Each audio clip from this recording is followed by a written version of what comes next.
Welcome students. In this lecture, we'll see the tension quotient method for analysis of stresses. So we'll briefly see what is tension quotient method, what are tension coefficients, how to write joint equilibrium equations in terms of tension coefficients, and also we will see an example. So now let's see what is tension quotient method. So tension quotient method is basically neat representation of our conventional method of joints, wherein we use the principle of joint equilibrium. Each joint is taken to find the member forces. Okay, the main advantage of tension coefficient method is that it can be easily extended to space frames, which is difficult to analyze when we are doing method of joints. Okay, so what we do here is like we'll write the equilibrium equations sigma h equal to 0 and sigma v equal to 0 in case of planar stresses, but we represent these equations in terms of tension coefficients and joint coordinates. So this is the major difference lying here. The only thing is that the equilibrium equations are not written directly, but instead it is replaced by something called as joint coordinates and tension coefficients. So what is this joint coordinates? So joint coordinates are nothing but the Cartesian x and y coordinates of each of the joints. So it is important that while finding out the joint coordinates of each of the joints, always try to keep all the joints in positive quadrant, which is the first quadrant. So here is a small example where we have found out the joint coordinates of each of the joints in the truss. So it is very simple analysis here to find out the joint coordinates here. So have a look here. Now let's see what is tension coefficient. This is important. So tension coefficient is a name given to a term which is nothing but tension in the member divided by its length. So tension coefficient is nothing but tension in the member divided by the length of the member. So it is denoted by small TAB, where which is nothing but capital TAB, which is tension in the member, divided by LAB, which is length of the member AB. Okay, so it is obvious that the truss members have both tension members as well as compression members. So for a compression member, the tension coefficient is going to be negative. Okay, it is because compression is nothing but negative tension. So now let's see how we represent the joint equilibrium equations in terms of which are nothing but sigma x equal to 0 and sigma y equal to 0 in terms of tension coefficients and joint coordinates. For this, let's take an example here, which is a member AB. Okay, it's a tensile member AB, and the joint coordinates of A is xa and ya, and joint coordinates of B is xb and yb. Let's say the length of the member AB is LAB. Okay, and it is at an horizontal angle of theta with the horizontal. Now if you want to find out the x component of this force, it is nothing but TAB into cos theta. That is, horizontal component is nothing but TAB into cos theta, and the vertical component, so horizontal component is going to be this TAB into cos theta, and the vertical component is going to be this TAB into sin theta. So please understand the tension in the member is called as TAB. Fine.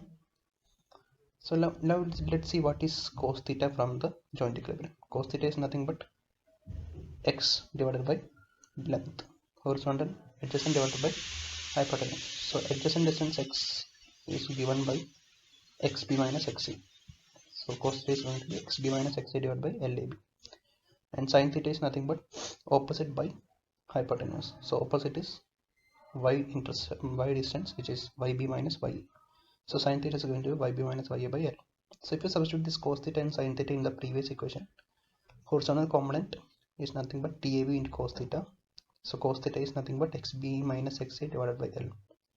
So if you note carefully here, this TAB by LAB, this is nothing but our tension coefficient, and horizontal component is tension coefficient multiplied by the difference between the end coordinates in the respective x direction, and vertical component is again similarly, if we substitute sin theta, that is YB minus YA divided by LAB. Here also TAB by LAB, this is nothing but tension coefficient T, small TAB. So vertical component is going to be tension coefficient multiplied by difference in the end coordinates in the vertical direction, YB minus YA. So while doing a problem, there should be conversion to do or express the equilibrium equation. So considering the direction, the right direction is taken as positive as well as the upward direction is taken as the positive, and whenever we write x component of any force in the member, what we do is we'll write the tension coefficient of the member, then multiply it by the x coordinate of the far joint minus the x coordinate of the point for which the equation is stated. Okay, similarly y component also, it is nothing but tension coefficient multiplied by y coordinate of the far joint first, then the near joint, y coordinate of the near joint. So let's take an example here where there is a joint J, where member JC, JB, JA and JD meets, and also there is a force Px and Py acting. Okay, so joint coordinates are also represented in the brackets. So how to write equilibrium equation? Sigma h equals 0, taking right side as positive. So first you take tension in the member AJ, JA, which is nothing but T J A. So TJ into XA, it is a far joint, minus XJ, plus TJB into XB minus XJ, TJC into XA minus XJ, TJD into XD minus XJ, and then we have a positive Px force, so plus Px equal to 0.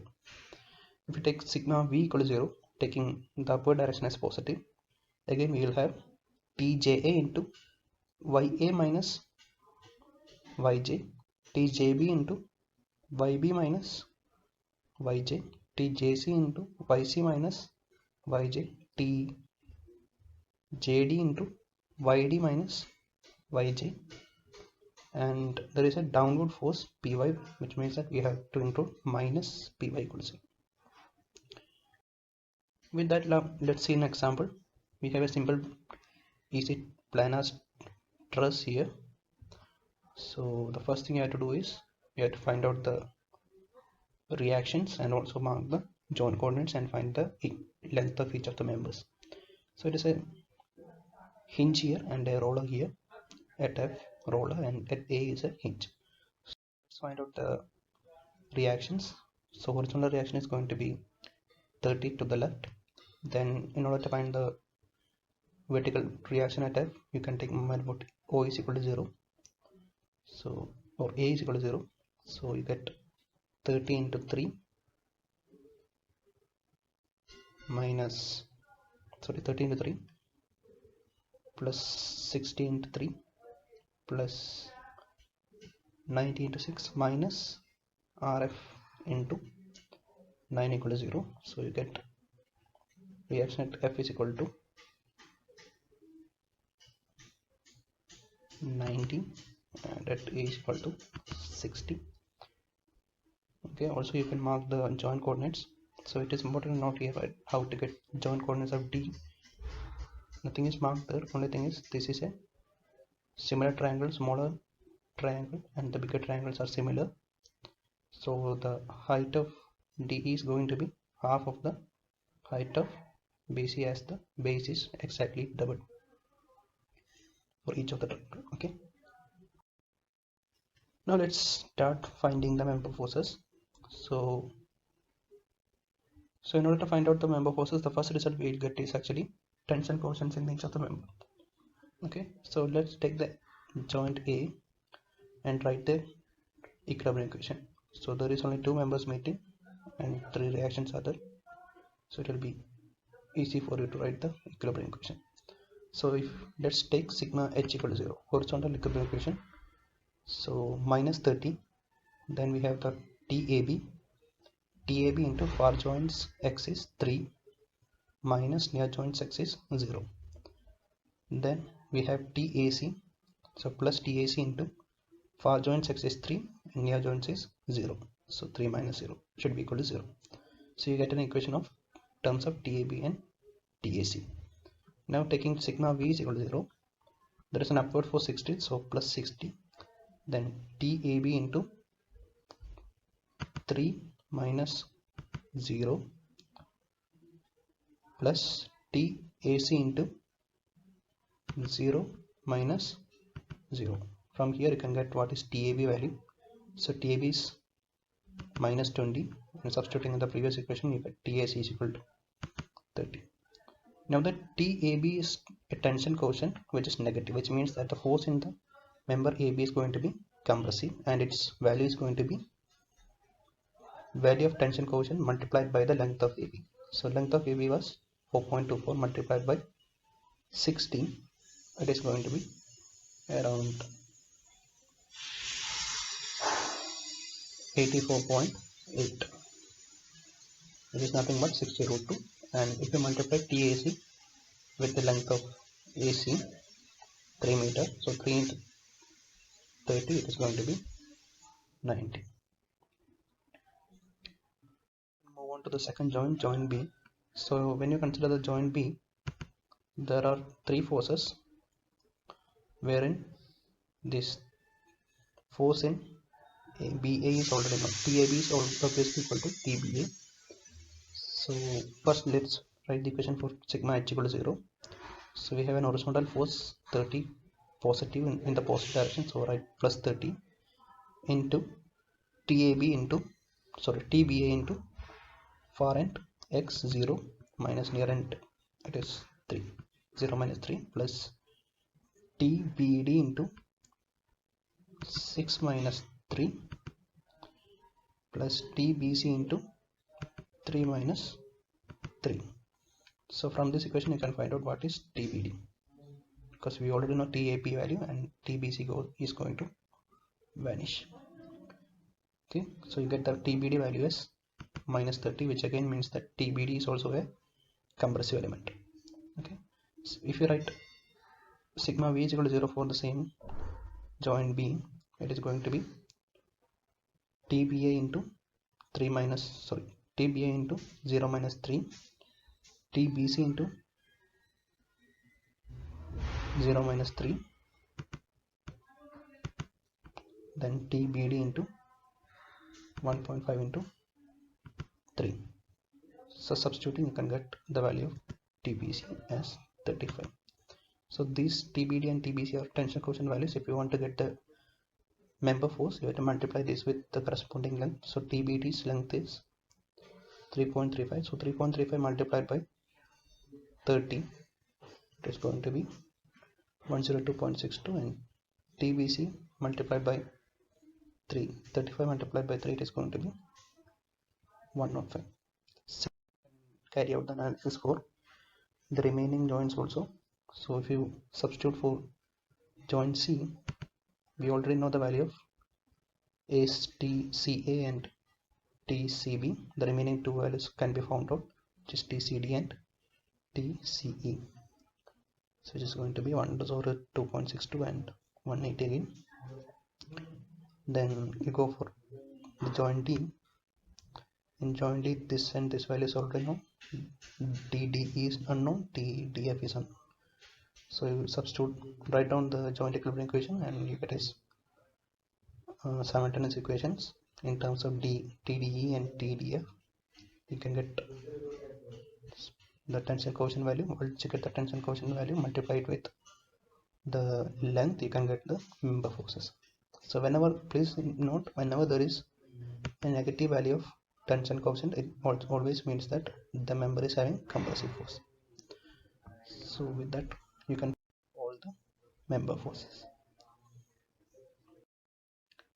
So that's it for today's lecture about tension coefficient method. It is nothing but the method of joints, but it is beautifully written in terms of tension coefficients as well as the joint coordinates, and it is easy to perform also. The major advantage is that you can easily extend this vector representation to a 3D form also. Thank you.